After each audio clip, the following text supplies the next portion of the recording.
The boy secretly put tape on his neighbor's doorframe. He wanted to know if someone was living next door. But the next day when Jack came back from school, he found no sign of the tape having been tampered with. Apparently, the next-door neighbor wasn't home, but every night at 12 o'clock, the sound of chopping meat would come from next door. Jack was puzzled and thought that his neighbor had finally returned home, but when he hurried out to check, he found that the tape hadn't been torn off. But where did the sound come from? In order to solve the mystery, Jack quietly removed the exhaust pipe to the next door. Then he used a drying rack to fix the mobile phone on it. Then he reached through the hole. But strangely, when he checked the recorded video, he found no one in the next room. Listening to the sound of chopping meat was still ringing. He had to raise his mobile phone again and reach in. Then he smashed a coin against his next-door neighbor's glass to make a noise. A few minutes later, Jack slowly withdrew his mobile phone, but he was instantly shocked by the footage. It turned out that the boy had just moved here a few days before, but every night he would hear the sound of chopping meat from next door. At first he thought it was the neighbors preparing for the next day's breakfast, but as the days went by, Jack gradually realized something was wrong. Whenever he opened the window,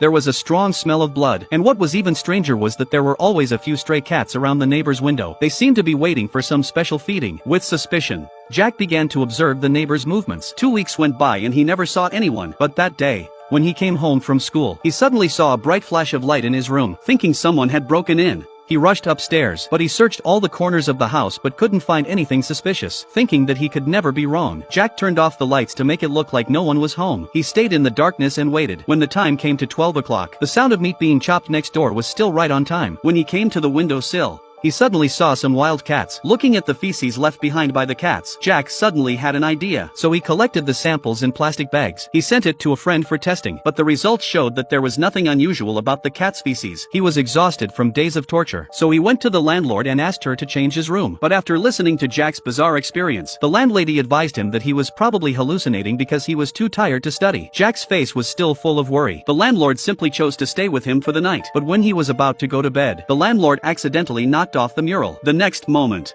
he saw countless bloody handprints all over the wall. Jack instantly felt a moment of fear. He immediately asked the girl what had happened in this room before, but the girl told him that a mother and son lived here before. However, not long ago, the son died and the mother became mentally ill. Jack heard this and hurriedly searched the internet, and he found the news story without any trouble. It was exactly what the landlord had told him. It sent chills down his spine. But in the next moment, Jack seemed to realize the key to the story. The sound of meat being chopped every night, the bloody handprints on the wall, and the continued strange behavior of his neighbors. He was on the verge of hitting the truth. In order to verify his suspicions, Jack secretly put a piece of tape on his neighbor's anus. When he made a noise with a coin, he checked his mobile phone again and his face changed. The figure inside was clearly the occupant of room 3. But why was he in room 2? It was a scene that puzzled Jack. In order to find out what was going on, he boldly knocked on the door of room 3, but the man who had just been in room 2 reappeared in room 3.